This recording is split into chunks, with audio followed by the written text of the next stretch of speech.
Hello guys, today is 17th of April and we'll be covering the following articles.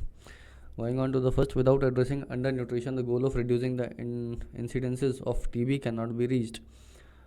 जैसा कि हम heading से समझ पा रहे हैं कि जब तक हम अंडर न्यूट्रिशन को एड्रेस नहीं करेंगे तब तक हम टीबी के जो इंसिडेंसेस हैं उनको रिड्यूस करने के गोल को अचीव नहीं कर पाएंगे. Right, this is the first article will be discussing today. Moving on to the next one, what are oil bonds and how they do affect the government's decision. तो oil bonds क्या होते हैं और वो governments के decision को कैसे affect करते हैं, इसके ऊपर एक आर्टिकल है that will be covering. The next one is the new museum to prime ministers concept content and technology. As you all know, recently एक म्यूज़ियम है जो कि प्रीवियसली जितने भी प्राइम मिनिस्टर्स थे वो अनवील हुआ है दिल्ली में. तो उसके पीछे क्या कंसेप्ट था, उसके अंदर क्या कंटेंट है और क्या टेक्नोलॉजी है, उसके बारे में हम इस आर्टिकल में बात करेंगे. Moving on to the next article, why dominating Black Sea is crucial to Russia. तो रिसेंटली जैसे पता है कि ब्लैक सी के अंदर काफ़ी हलचल मची हुई है यूक्रेन और रशिया के वॉर के टाइम के बीच में. तो ब्लैक सी का क्या इंपॉर्टेंस है रशिया के लिए, उसके ऊपर हम बात करेंगे. The next one is eDAR, portal to speed up accident compensation claims. EDAR एक पोर्टल लॉन्च हुआ है, ministry of railway and transport ने किया है, मोर्थ ने, road and transport I guess. And उस पर एक्सीडेंट कंपनसेशन क्लेम को स्पीड अप करने के लिए ये पोर्टल किया गया, इसके बारे में बात करेंगे. नेक्स्टली, रिसेंटली नागालैंड स्टेट ने अपने 33% रिजर्वेशन दे दिया है वुमेंस के लिए, उनको ग्रीन सिग्नल दे दिया इस पर्टिकुलर स्टेप के लिए. तो इसके ऊपर बात करेंगे. नेक्स्ट इज़ तमिलनाडु रिक्वेस्ट कर रहा है सेंटर से कि जो श्रीलंकन तमिल्स आ रहे हैं उनको टेम्परेरी असाइलम दिया जाए. तो असाइलम टेम्परेरी असाइलम फॉर जो भी तमिल्स आ रहे हैं, तो उसमें माइग्रेंट क्या होता है, रेफ्यूजी क्या होता है, असाइलम सीकर क्या होता है, इसके बारे में बात करेंगे. इंडिया का क्या कंडीशन है, इंडिया कौन कौन से लॉज फॉलो करता है या इंडिया के अंदर क्या क्या लॉज है, इसके बारे में बात करेंगे. Next, moving on to, no one can resist the जज डिस्क्लोज रीज़न फॉर रिक्यूज़ल. तो ये दिल्ली हाई कोर्ट का रिसेंट फैसला आया है कि अगर कोई भी जज एक पर्टिकुलर जजमेंट से वापस हो जाता है कि वो उसमें नहीं करना चाहता, विड्रॉ कर लेता उस पर्टिकुलर केस से, तो उससे रीज़न का डिस्क्लोजर नहीं पूछा जाएगा. These are the 8 articles we will be covering today. And moving on to the very first article. Good morning everyone, I hope आप सब अच्छे होंगे. Welcome to toppers note. आज है 17th April and let's start with the news. Without addressing undernutrition, the goal of reducing the incidence of TB cannot be reached. ये एक article था, editorial है हिंदू का. सो आज हम ये डिस्कस करेंगे. अब ये क्या कॉन्टेक्स्ट में है. In past there was a believe that every ill had a pill and the pill killed the germs that made you ill. So ये एक सेइंग थी, ये उसकी बात है कि मतलब हर बीमारी का कोई ना कोई इलाज होता है इन द फॉर्म ऑफ पिल, और वो पिल जर्म्स को किल कर देता है. तो इसीलिए फिर क्या हुआ कि हर डिजीज़ की मेडिसिन इन्वेंट होने लगी. Factors such as genetic and metabolic causes, hormonal imbalance and neurochemical transmitters causing illnesses were less known then. मतलब ये बहुत 90s में भी बहुत पुराना एरा की बात हो रही है vaguely. But there was a good knowledge of how good air and nutrition reduced consumption illness such as TB. But भले ही इन सब डिजीज़ जो बड़े बड़े हैं उनके बारे में लोगों को नहीं पता था, बट सबको ये ज़रूर पता था कि कैसे शुद्ध हवा जो है और जो खाना है, आपका न्यूट्रिशन है, वो टीबी को प्रिवेंट कर सकता है. अब थोड़ा टीबी के बारे में देख लेते हैं कि ये एक बैक्टीरियल डिजीज़ है. जैसे डिजीज़ को कॉज करने वाले ना जर्म्स होते हैं. अब वो जर्म्स वायरस भी हो सकते हैं, जैसे कि अभी जो हम कोविड-19 पैंडेमिक देख रहे हैं वो एक वायरल डिजीज़ है, वो एक वायरस है, वायरस के थ्रू होती है. बैक्टीरिया जैसे टीबी, कोलेरा हो गया, और पैरासाइट या प्रोटोजोआ जो बोलते हैं, जैसे काला अज़ार टाइप के डिजीज़ है. तो ये क्या है, ये बैक्टीरियल डिजीज़ है, माइकोबैक्टीरियम ट्यूबरकुलोसिस. ठीक है. अब some microbacteria cause disease like TB and leprosy in human and other infector wide range of animals. मतलब ये जो बैक्टीरिया है ना, ये विमेन मैन ह्यूमन मतलब और एनिमल सबको हो सकते हैं. In humans TB most commonly affect the lung, pulmonary TB, but it can also affect other organ extra pulmonary.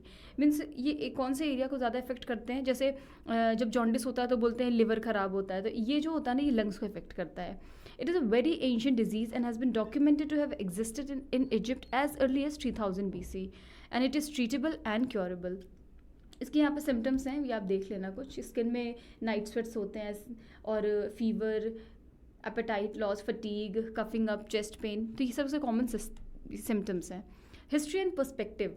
अब ये क्या है कि ये जो हिस्टोरिकल इसका जो इवोल्यूशन है और कैसे कैसे क्या मतलब. In search of a cure for TB, sanatoriums were set up in mountain terrain with fresh air, pure water and good food. क्योंकि एंशंट नॉलेज जो थी वो यही थी कि अच्छे एयर और फूड से, न्यूट्रिशन से आप टीबी को प्रिवेंट कर सकते हैं. There were no drugs for TB till the discovery of streptomycin in 1943. Streptomycin TB को क्योर करने की एक डिजीज़ है. With improved wages, better living standards and higher purchasing power for food, TB mortality rate came down from 300 people per lakh population to 60 in England and Wales. मतलब बस आप देखो nutrition और अच्छे खाने, अच्छे वेजेस के कारण जो इन लोगों का लिविंग स्टैंडर्ड अप हो गया, इम्प्रूव एयर हो गई, उससे जो टीबी का इंसिडेंस है वो 300 पर लाख पॉपुलेशन से 60 हो गया. तो TB disappeared from socio-economically developed countries long before the advent of chemotherapy.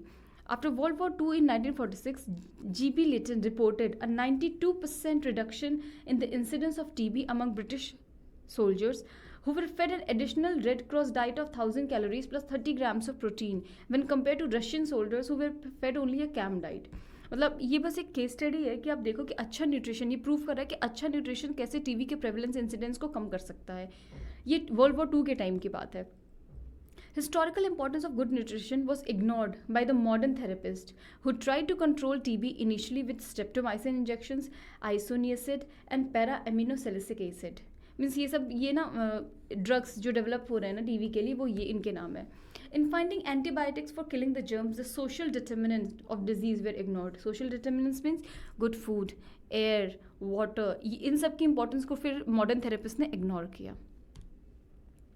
Not patient centric. ये जो है मतलब अभी का जो रिसर्च है ना वो डिजीज सेंट्रिक है. मीन्स जो ड्रग्स हैं वो बैक्टीरिया को किल करने के लिए हैं, बट पेशेंट सेंट्रिक नहीं है कि मतलब पेशेंट की जो बॉडी है हम उसको क्या चेंजेस ला रहे हैं ताकि वो अपनी बॉडी की इम्यूनिटी बढ़ा सके. सो जो अभी जो चीज़ें हैं वो पेशेंट सेंट्रिक है नहीं है. With more drugs such as rifampicin, ethambutol, pyrazinamide, the fight against TB bacteria continued, which became multi-drug resistant. Multi-drug resistant क्या होता है कि अगर हम कोई ड्रग्स है वो किसी डिजीज़ के लिए ले रहे हैं तो जो ये बैक्टीरिया जो डिजीज़ कॉज करता है वो थोड़े दिन तक तो डॉर्मेंट रहेगा, ठीक है, बट इवेंचुअली क्या होता है कि इन ड्रग्स से ना ये अपने आप को रेप्लिकेट करके ये ना इससे इम्यून हो जाता है कि मतलब अब इस बैक्टीरिया पे इस ड्रग का कोई असर नहीं होगा. फिर कोई दूसरी कॉम्बिनेशन ऑफ ड्रग यूज़ होगी इस बैक्टीरिया को किल करने के लिए. फिर ओवर टाइम क्योंकि मेरी म्यूटेशन तो सब में होता है ना. अब जैसे इवेंचुअली बोलते हैं ह्यूमंस में भी म्यूटेशन होते हैं.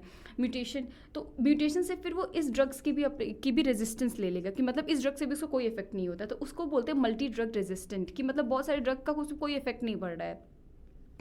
This approach is bacteria targeted not patient centric. वही जो बोल रहे हैं कि जो ये दवाएं हैं ड्रग्स हैं वो बैक्टीरिया टारगेट करती है कि बैक्टीरिया को किल करना है ताकि लोग सही हो सकें. But what about the patients, what about उनकी बॉडी में जो चेंजेस आ रहे हैं, व्हाट अबाउट उनकी बॉडी की इम्यूनिटी को अगर हम बढ़ाएं through food, nutrition etcetera. The regimes and the mode of delivery of drug were changed to plug the loopholes of alleged non-compliance of illiterate and irresponsible patients. Blister packs of multi-drug regime were provided at the doorstep and the directly DOT जो scheme निकली थी वो setup किया गया. Blister pack क्या, जो हम medicine के जो पैकेट वो जो जिसमें आते हैं ना मेडिसिन, उसको ब्लिस्टर पैक कहते हैं. There was little done to try to understand where patients lived, what work they did and how much they could afford to buy food etc. मतलब आप बैक्टीरिया को टारगेट करने के लिए चीज़ें बढ़ा रहे हो, कंपल्सरी DOT मैकेनिज्म ला रहे हो, बट जो पेशेंट्स की लाइफ है उनको आप समझते हैं का एफर्ट नहीं कर रहे. Many poor discontinued these free drugs thinking that these were strong drugs and are not suited for the hunger pains that they experience every night. अगर आप डॉक्टर्स भी कहते हैं कि अगर आप मेडिसिन खाना तो खाना खाने के बाद खाना, तो वही कई लोगों ने ना ये डिसकंटिन्यू कर दिया because the hunger pangs they experienced every night. उनको लगा कि ये ड्रग्स तो बहुत ही स्ट्रॉन्ग डाइजेशन के लिए, सिस्टम्स के लिए है, हमारे पास तो खाने के लिए खाना भी नहीं है. एंड वो दवा छोड़ दिए एंड वो बैक्टीरिया को इन दूसरे लोगों को इन्फेक्ट किया उन्होंने. They coughed up well and bacteria to infect many around them. No wonder TB was never brought under control.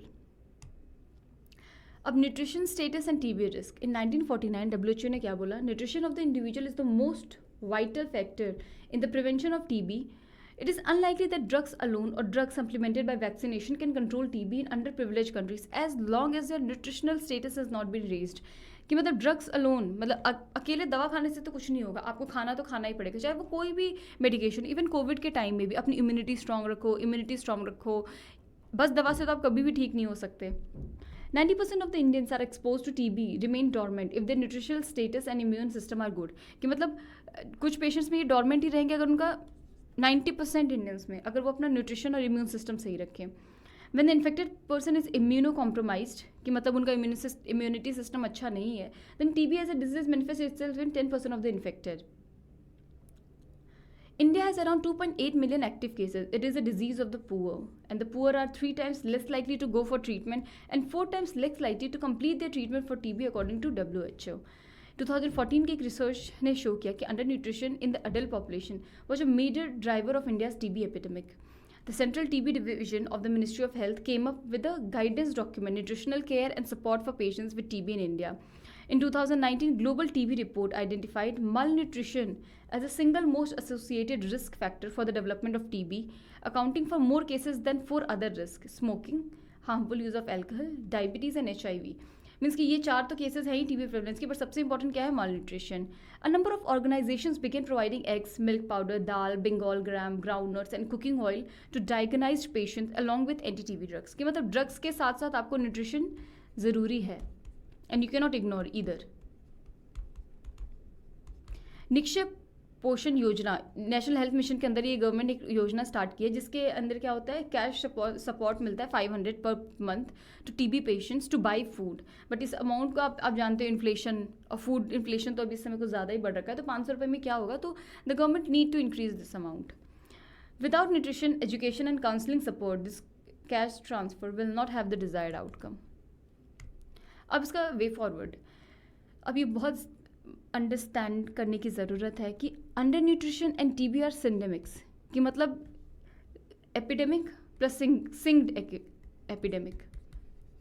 कि TB तो एपिडेमिक है ही, बट देन आपका अंडर न्यूट्रिशन भी हो आप, तब तो ये दोनों सिंडेमिक है. कि अगर ये एक है तो ये कभी ठीक नहीं हो सकता. तो सिंडेमिक यहाँ पे ये सब वर्ड आप अपने उसमें यूज़ कर सकते हो आंसर राइटिंग में. सिंडेमिक, फूड वैक्सीन. अब फूड वैक्सीन क्या है? पॉलीवेलेंट क्या होता है कि अगर एक कोई ड्रग्स या एक कोई वैक्सीन है वो एक से ज़्यादा चीज़ों के लिए है तो वो that is polyvalent.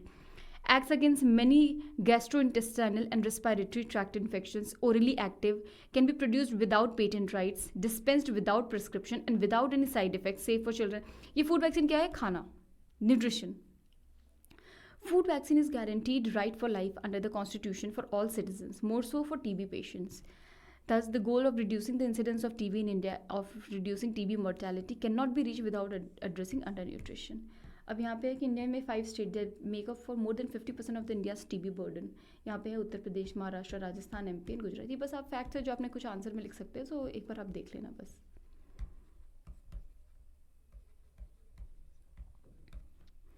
Next news पे चलते हैं. What are oil bonds and how do they affect the government? अब इस न्यूज़ का कॉन्टेक्स्ट क्या है? अभी हम देख रहे हैं कि ऑयल, जो डीजल एंड पेट्रोल है, उनके प्राइसेस बढ़ते ही जा रहे हैं.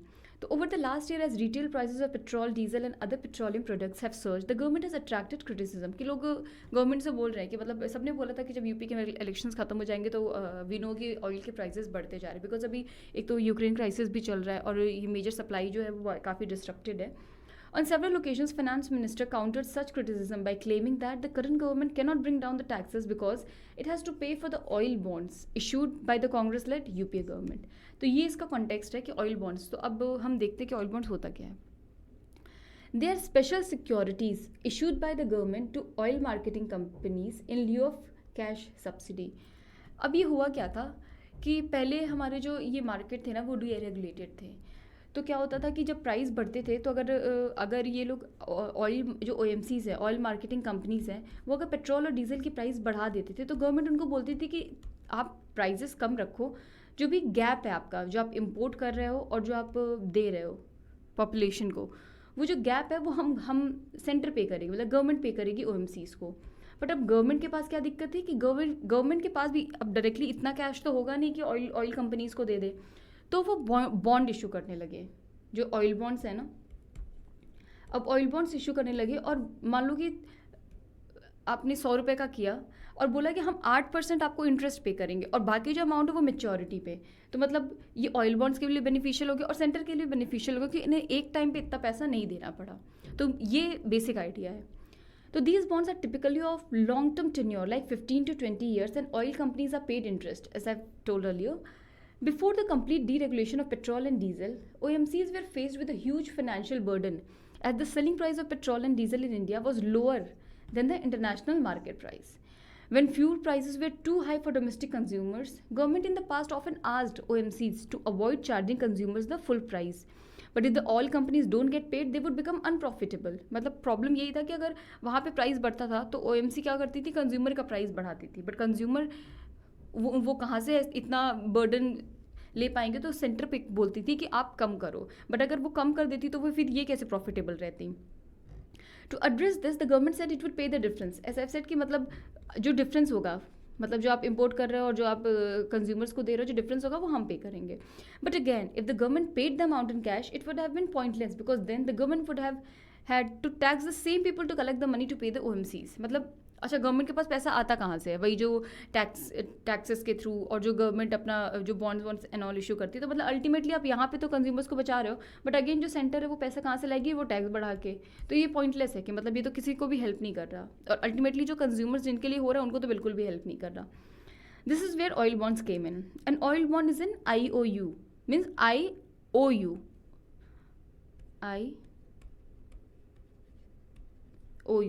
Or a promissory note issued by the government to the OMCs in lieu of cash that the government would have given them, so that these companies don't charge the public the full price of fuel. An oil bond says the government will pay the oil marketing company the sum of, just example है कि 1,000 crore in 10 years, and to compensate for not having this money straight away, the government will pay it say 8% each year until the bond matures. Thus, by issuing such oil bonds, the government of the day is able to subsidize the consumer without either ruining the profitability of the OMC or running a huge budget deficit itself. मतलब ये तीनों के लिए win-win-win situation हो गई. Oil bonds were issued by several governments in the past, but the one in question now are the ones that the UPA government issued. मतलब oil bonds का resort सब गवर्नमेंट लेती है, बट अभी जो question में है वो यूपी गवर्नमेंट का है। And why do governments issue such bond, आपने लार्जर पिक्चर तो देख लिया, बट अब यहाँ पे देखते हैं। Compensation to OMCs through bond is used when the government is trying to delay the fiscal burden of such a pay out to future years. वही कि अभी आप इमीडिएटली पे नहीं कर सकते, आप 15-20 ईयर्स के बाद पे करोगे।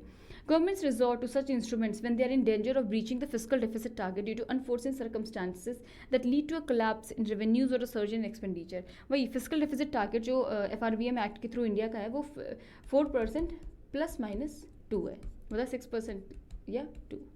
तो वही ये टारगेट अगर ब्रीच ना हो तो इसीलिए इन सब बॉन्ड्स एंड ऑल की हेल्प ली जाती है। These type of bonds are considered to be below the line expenditure in the union budget and do not have a bearing on that year's fiscal deficit, but they do increase the government's overall debt. कि मतलब वो year on year आपके date में count नहीं हो रहा है, but overall date में तो काउंट हो रहा है ना। However, interest payments and repayment of this bond become a part of the fiscal deficit calculations in future years. अब वही फ्यूल जो डीरेगुलेशन पॉलिसी है उसकी एक बार हिस्ट्री देख लेते हैं। सेंट्रल गवर्नमेंट ने ग्रेजुअली डीरेगुलेट किया कि मतलब जो रेगुलेशन है ना वो नहीं किया कि मतलब जो मार्केट का प्राइस है ना उसी के हिसाब से हम अपने रेट्स भी अप एंड डाउन करेंगे, गवर्नमेंट रेगुलेट नहीं करेगी।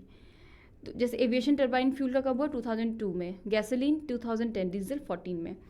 मतलब पहले government would interfere in determining the price at which dealers would supply and diesel और petrol. As a result OMC suffered under recoveries that the central government had to make up for. Rates were deregulated to implement them as market linked, relieve the government of the responsibility of subsidizing prices and help buyers to profit from reduced prices whenever global oil prices fall. तो deregulate का क्या क्या help हो गया, एक तो वो market linked हो गया, तो अगर कभी इंटरनेशनल मार्केट में प्राइसेस डिप होते हैं तो इसका बेनिफिट कंज्यूमर्स को भी मिलेगा। और जो ये अंडर रिकवरीज मतलब जो गवर्नमेंट से OMCs को सब्सिडी मिलती थी, तो अब गवर्नमेंट के पास क्या हुआ, सब्सिडी का बर्डन जो बहुत ज़्यादा कभी कभी हो जाता था वो भी कम हो गया। Price deregulation effectively allows fuel merchants to set their own pricing based on their own cost and profit assessments. The government benefits the most from this reform of price control because taxation तो लगता ही है fuel tax पे, वो भी आ रहा है, excise duty सबसे जो मेजर पोर्शन होता है। अभी ये जो बात हो रही है, तो is this amount large enough to restrict the finance ministry from bringing down the taxes? Total pay out was just 7% of the total revenue in 14-15, जब ये इश्यूज हुए थे. As the year progressed, this percentage has come down because taxes generated from this sector have soared. मतलब अब taxes जो generate हो रहा है वो बढ़ गया है, तो जो revenue है उसका difference काफ़ी हो गया है. Total revenue earned by government between 14 and 22 from taxing petroleum product is more than 43 lakh crore. मतलब कि जो total payout है by the NDA government to date on account of oil bond is just 2.2% of the total revenues earned. मतलब 43 lakh का just 2.2% है जो total bailout है. While the NDA government has had to pay for oil bonds, the payout is not big compared to revenues earned in this sector. So this picture tells a larger story. अब इसका impact क्या होता है? When oil price deregulation was meant to be linked to global crude prices, Indian consumers have not benefited from a fall in global prices. The central as well as the state governments imposed fresh taxes and levies to raise extra revenues. This forced the consumer to either pay what she is already paying or even more. Issuing bonds pushed the liability to a future. मतलब अब क्या हो गया कि मतलब ये link किया गया था कि जब कभी ग्लोबल प्राइसेस डिप होंगे तो कंज्यूमर्स को भी उसका बेनिफिट मिलेगा. बट अब क्या होता है कि जैसे डिप होते हैं तो अब बहुत मेजर रेवेन्यू जो गवर्नमेंट्स का है ना वो ऑयल टैक्सेस के थ्रू आता है, क्योंकि अभी तो जीएसटी के कारण बहुत सारे स्लैब्स हो गए, 5 स्लैब्स जो हो गए, बट ऑयल का अपना चलता है. तो इसीलिए अब क्या होता है जब कम होते हैं तो वो नए फ्रेश टैक्सेस लेवी करते हैं, तो कंज्यूमर को ईदर वे मतलब पहले भी देते थे वो अभी भी देते हैं. और क्या और ऑयल बॉन्ड से क्या इशू हो रहा है, क्या इंपैक्ट पड़ता है कि ये जो लायबिलिटी है वो फ्यूचर जनरेशन पे पुश हो जाती है कि आज से 20 साल बाद अगर उसकी मेच्योरिटी रेट है और गवर्नमेंट के पास वैसा नहीं है तो वो कैसे लाएगी टैक्स बढ़ा के, तो फिर अल्टीमेटली किस पे बर्डन आ रहा है, कंज्यूमर्स पे. But to a greater extent, most of the government's borrowing is in the form of bonds. This is why each year the fiscal deficit is so keenly tracked. अभी जो PM Manmohan Singh है जो कि बहुत बड़े इकोनॉमिस्ट भी हैं, तो उन्होंने क्या कहा है कि I would like the nation to remember that issuing bonds and loading deficits on oil company is not a permanent solution to this problem. We are only passing on a burden to our children who will have to repay this debt. The subsidy on petroleum products has grown enormously. Where would the money for this have come from? Money does not grow on trees. The last time we faced this problem was in 1991. Modi government has paid back pending oil bonds of rupees 1.3 lakh crore with interest of rupees 40,000 crore that it inherited from UPA government because we should not burden our children. वही है ना future generation, ये जो बात है. So that's it. I hope clear होगा. अब next news पे चलते हैं. तो नेक्स्ट न्यूज़ है eDAR portal to speed up accident compensation claim. यहाँ पर DAR का फुल फॉर्म है डिटेल्ड एक्सीडेंट रिपोर्ट्स. तो बेसिकली न्यूज़ में क्यों है, क्योंकि ये ईडार पोर्टल बनाया गया है गवर्नमेंट द्वारा in consultation with insurance companies. अब ये क्या काम करेगा, पहला काम तो ये करेगा कि ये रोड एक्सीडेंट्स के बारे में एक इंस्टेंट इन्फॉर्मेशन प्रोवाइड करेगा, त्वरित जानकारी प्रोवाइड करेगा, और उसके अलावा जो एक्सीडेंट कॉम्पेंसेशन क्लेम्स होते हैं उनको भी स्पीड अप करने में हेल्प करेगा. ऑलराइट, अब ये ईडार पोर्टल के बारे में बाकी डिटेल्स भी जान लेते हैं. तो इसे डेवलप किया गया है ministry of road transport and highways द्वारा. ये क्या है, इसमें क्या होगा कि एक डिजिटल फॉर्म में एक डिटेल्ड एक्सीडेंट रिपोर्ट को इस पोर्टल पे अपलोड कर दिया जाएगा और इस पोर्टल को लिंक किया जाएगा IRAD से, that is integrated road accident database. तो रोड एक्सीडेंट से रिलेटेड जो भी इंफॉर्मेशन होती है उसका जो डेटाबेस है उसके साथ में इस वेब पोर्टल को लिंक कर दिया जाएगा. और इस IRAD से क्या होगा कि 90% डेटा सेट्स की जो इन्फॉर्मेशन है वो डायरेक्टली ईडार के साथ में लिंक कर दी जाएगी. ऑलराइट, जो स्टेक होल्डर्स है लाइक पुलिस, रोड अथॉरिटीज़ और हॉस्पिटल्स, जो ये जो स्टेक होल्डर्स हैं इनको ईडार फॉर्म्स में बहुत मिनिमल इन्फॉर्मेशन बढ़ने की ज़रूरत पड़ेगी. तो इसका मतलब ईडार जो है basically it is an extended version of IRAD. Alright, ये एक नया वर्जन है IRAD का. उसके अलावा ये पोर्टल क्या करेगा, this portal will conduct multiple checks against fake claims by conducting a sweeping search of vehicles involved in the accident, the date of accident and first information report number. तो ये बहुत सारे जो फेक क्लेम्स होते हैं उनको भी रोकने में मदद करेगा ताकि एक प्रॉपर पता चले कि हाँ ये 2 व्हीकल्स जो हैं या ये कुछ व्हीकल्स हैं जो कि एक्सीडेंट में इन्वॉल्व थे, ये एक्सीडेंट हुआ कब, और जो इस एक्सीडेंट से रिलेटेड FIR फाइल हुई है उसका नंबर क्या है. तो ये सारी इन्फॉर्मेशन भी इसके अंदर मिल जाएगी. ईडार पोर्टल का दूसरे पोर्टल के साथ में भी लिंक किया जाएगा, दूसरे पोर्टल जैसे वाहन एट्सेट्रा. और इससे क्या होगा कि ड्राइविंग लाइसेंस डिटेल्स जो होंगी, जो इन्वॉल्व्ड हैं, विक्टिम्स इन्वॉल्व्ड हैं और बाकी जो लोग इन्वॉल्व्ड हैं उनके ड्राइविंग लाइसेंस डिटेल्स और उनकी जो व्हीकल का रजिस्ट्रेशन नंबर है वो भी पता चल जाएगा. All right. For the benefit of investigating officers, the portal would provide geotagging of the exact accident spot with the site map. तो बेसिकली जियो टैगिंग हो रही है इसमें, जीपीएस इनेबल्ड रहेगा, तो इससे जो एक्सीडेंट साइट है उसका एग्जैक्ट लोकेशन पता चलेगा. ऑलराइट. इससे और क्या मदद मिलेगी? This would notify the investigating officer on his distance from the spot of incident and in the event of portal access from any other location. तो इससे क्या मदद मिलेगी? तो बेसिकली जो इन्वेस्टिगेटिंग ऑफिसर है उसको इन्फॉर्मेशन मिलेगी, उसको ये इन्फॉर्मेशन मिलेगी कि एक्चुअली जो एक्सीडेंट है वो उसके लोकेशन से कितना दूर हुआ है और बाकी चीज़ें. ऑलराइट. उसके अलावा जो फोटोज़ हैं, एक्सीडेंट स्पॉट के वीडियोस हैं, जो व्हीकल्स डैमेज हुए हैं, विक्टिम्स इंजर्ड हुए हैं, आई विटनेसेस हैं, इन सब की इन्फॉर्मेशन भी पोर्टल पर अपलोड की जाएगी. तो this is all about eDAR portal. It is very important. Road safety के लिए एक बहुत नया इनोवेशन है. अब हम IRAD, that is integrated road accidents database के बारे में भी डिस्कस कर लेते हैं. ठीक है. तो इसको डेवलप किया है IIT मद्रास ने और ये इम्प्लीमेंट किया जाएगा by the NIC, that is national informatics centre. Alright. इसका मिशन क्या है? Its mission is to take necessary corrective measures and to control accidents by analysing the real causes of increasing road accidents across the country. तो basically इसका काम क्या है कि road accident जो हमारे देश में हो रहे हैं उनका जो एक्चुअल रीज़न है, जो रियल कॉजेज हैं, उनको एनालाइज करना और बाकी जो दूसरे करेक्टिव मेजर्स हैं इन रोड सेफ्टी को इंश्योर करने के लिए वो इम्प्लीमेंट करना. ऑलराइट. टेक उनको लेना. उसके बाद में इस प्रोजेक्ट का जो कॉस्ट है वो है 258 करोड़ रुपीस और इसको सपोर्ट किया जाएगा वर्ल्ड बैंक द्वारा. ऑलराइट. तो IRAD क्या है? एक comprehensive web based information technology solution है और ये पुलिस, पब्लिक वर्क डिपार्टमेंट आदि जो इन बाकी जो इंस्टीट्यूशंस हैं उनको हेल्प करेगा कि ये एक्सीडेंट की डिटेल्स को इस पोर्टल पे अपलोड कर सकें. और उसके अलावा जो बाकी पर्सपेक्टिव्स हैं, जैसे इन्वेस्टिगेशन का जो अपना प्रोविज़न होता है, रोड इंजीनियरिंग के प्रोविजंस हैं, व्हीकल कंडीशंस हैं, इन सब की डिटेल्स भी इसमें एंटर की जा सके. अब IRAD की वर्किंग क्या है, काम कैसे करता है ये बेसिकली?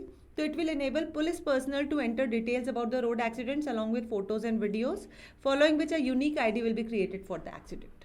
तो ये पुलिस क्या करेगी? सबसे पहले इस मैकेनिज्म में पुलिस जो है वो ऐसे एक्सीडेंट के बारे में डिटेल डालेगी, उसकी फोटोज़ और वीडियोस अपलोड करेगी, जिसके बाद में इस पर्टिकुलर एक्सीडेंट की एक यूनिक ID जनरेट हो जाएगी.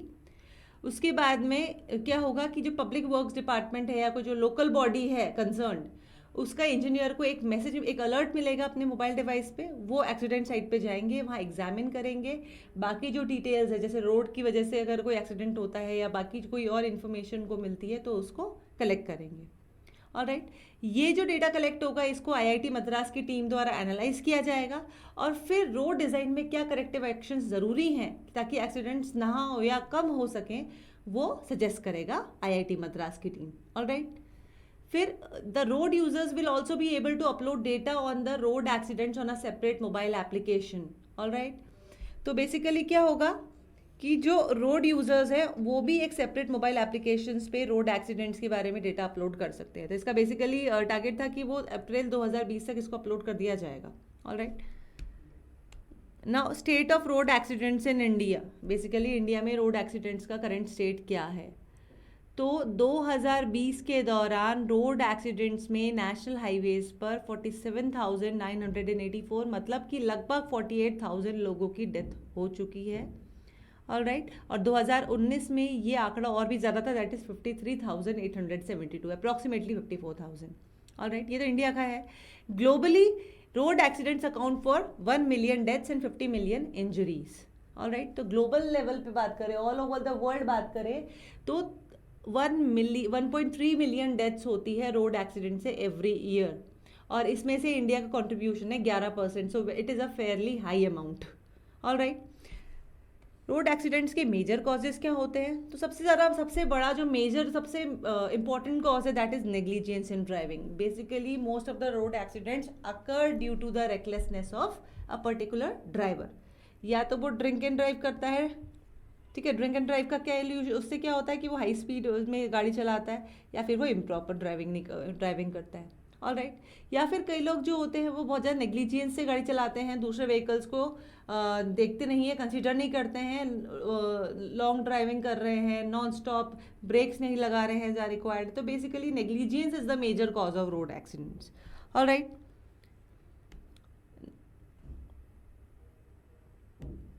Now what are the initiatives related to road safety. Road safety से रिलेटेड क्या क्या इनिशिएटिव्स हैं, तो हम दोनों लेवल्स पे बात करेंगे, at the global level also as well as on Indian level. तो ग्लोबल लेवल पे सबसे इंपॉर्टेंट डिक्लेरेशन है Brasilia declaration on road safety, जिसे 2015 में साइन किया गया था। ऑलराइट। तो second global high level conference on road safety जो हुई थी ब्राज़ील में, उसके दौरान इसको साइन किया गया था। India is a signatory to this declaration. इसके अंदर क्या होगा कि जो कंट्रीज, जो सिग्नेटरी कंट्रीज हैं, वो बेसिकली सस्टेनेबल डेवलपमेंट गोल 3.6, जो कि क्या है, रोड एक्सीडेंट से जो उनमें जो डेथ्स होती हैं और जो इंजरीज होती हैं उनको 2030 तक उनके नंबर को हाफ करना, that is the sustainable development goal 3.6। तो इसको अचीव करने के लिए कंट्रीज जो हैं, जो सिग्नेटरी कंट्रीज हैं, वो स्ट्राइव करेंगी, कोशिश करेंगी। ऑलराइट। ना UN global road safety week, तो यूएन द्वारा रिकॉग्नाइज्ड ये वीक होता है और बेसिकली हर 2 साल में एक बार बनाया जाता है। Alright. International road assessment programme, this is the third initiative. तो एक रजिस्टर्ड चैरिटी है जो बेसिकली सेफ और मतलब सुरक्षित और प्रॉपर रोड्स के माध्यम से एक्सीडेंट्स को कम करने का और लोगों के ज़िंदगी को बचाने पर डेडिकेटेड है। ऑलराइट। तो ये मेजर इनिशिएटिव्स हैं ग्लोबल लेवल पे। इंडियन लेवल पे बात करें तो एक एक्ट है मोटर व्हीकल्स अमेंडमेंट एक्ट 2019। तो बेसिकली क्या काम करती है ये, जो ट्रैफिक वायलेशंस होते हैं, कोई रेड लाइट क्रॉस कर रहा है, कोई हेलमेट नहीं पहन रहा है, कोई सीट बेल्ट नहीं लगा रहा है, तो ये सब जो एस्पेक्ट्स होते हैं उनके वायलेशंस पे, जो ट्रैफिक वायलेशंस होते हैं, डिफेक्टिव व्हीकल्स होते हैं, इन सब पे बहुत ज़्यादा हैवी पेनल्टीज लगाने के लिए प्रावधान ये करता है। It also provides for a motor vehicle accident fund which will provide compulsory insurance cover to all road users in India for certain types of accidents. तो बेसिकली एक मोटर व्हीकल एक्सीडेंट फंड भी provide करता है, जो basically क्या काम करेगा कि कोई पर्टिकुलर टाइप्स ऑफ एक्सीडेंट्स हैं उनके लिए कंपल्सरी इंश्योरेंस कवर प्रोवाइड करेगा to all road users. Alright. It also provides for a national road safety board. तो ये बेसिकली सेंट्रल गवर्नमेंट द्वारा बनाए जाने का प्रावधान किया गया है इसके अंदर। Also it will also provide for the protection of good samaritans. जो गुड समैरिटन्स वाला जो मुद्दा होता है उसके में इन गुड समैरिटन्स को प्रोटेक्शन प्रोवाइड करने का भी इसका प्रोविजन है। Next is carriage by road act 2007। ये बहुत पुराना एक्ट है। तो basically it provides for the regulation of common carriers, limiting their liability and declaration of value of goods delivered to them to determine the liability of loss of और damage to such goods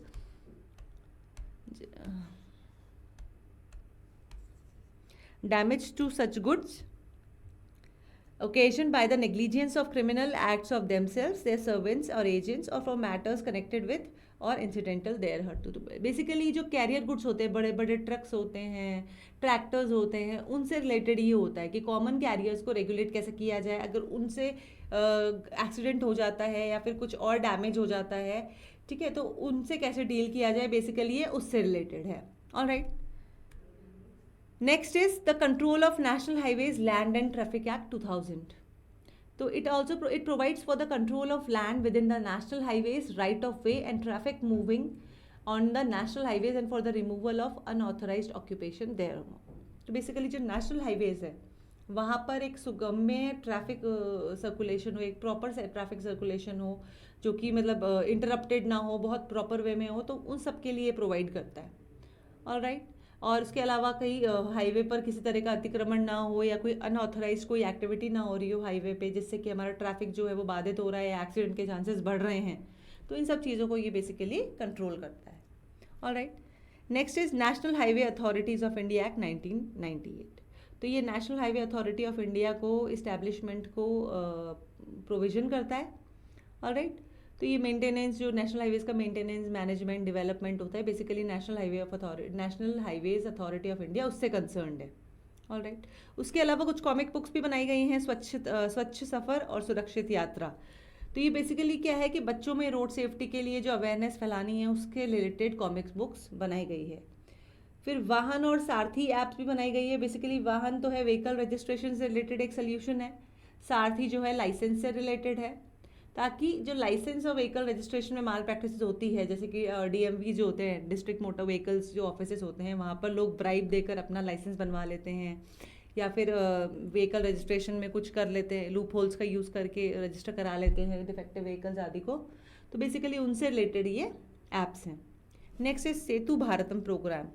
ये basically क्या था, ये programme था कि 2019 तक all over national जो जितने भी नेशनल हाईवेज़ हैं उनको रेलवे क्रॉसिंग फ्री बना दिया जाए। मतलब जहाँ भी नेशनल हाईवे पे रेलवे क्रॉसिंग आ रही है वहाँ पर फ्लाईओवर्स बना दिए जाएं, ताकि जो ट्रैफिक है वो इंटरप्ट ना हो। तो ये सब इनिशिएटिव्स थे, मेजर इनिशिएटिव्स थे रोड सेफ्टी से रिलेटेड। और भी कई सारे इनिशिएटिव्स लिए गए हैं, लेकिन अभी मेजर के बारे में हमने जो बात करी है वो ये है। Alright, now moving on to the next news. Nagaland government's green signal for 33% reservation for women. तो बेसिकली न्यूज़ में क्या हुआ, क्योंकि हाल ही में नागालैंड गवर्नमेंट ने सुप्रीम कोर्ट को बोला है कि वो वहाँ की फीमेल सिटीजन्स के लिए 33% रिजर्वेशन इम्प्लीमेंट करने के लिए तैयार है। और जब ये प्रोविज़न इम्प्लीमेंट हो जाएगा तो ULB इलेक्शंस, जो कि पहले से ही नागालैंड में बहुत बड़ा कंटेंशियस सब्जेक्ट है, इशू वाला मुद्दा है, तो वो वापस से होंगे after more than a decade. मतलब 10 सालों से भी ज़्यादा के टाइम के बाद में ये प्रोविज़न लागू होने के बाद ULB इलेक्शंस या फिर अर्बन लोकल बॉडी इलेक्शंस होंगे। ऑलराइट, अगली स्लाइड पे चलते हैं। तो बेसिकली ULB पोल्स जो है, अर्बन लोकल बॉडी पोल्स जो है नागालैंड में, वो एक कंट्रोवर्सी का सब्जेक्ट क्यों है?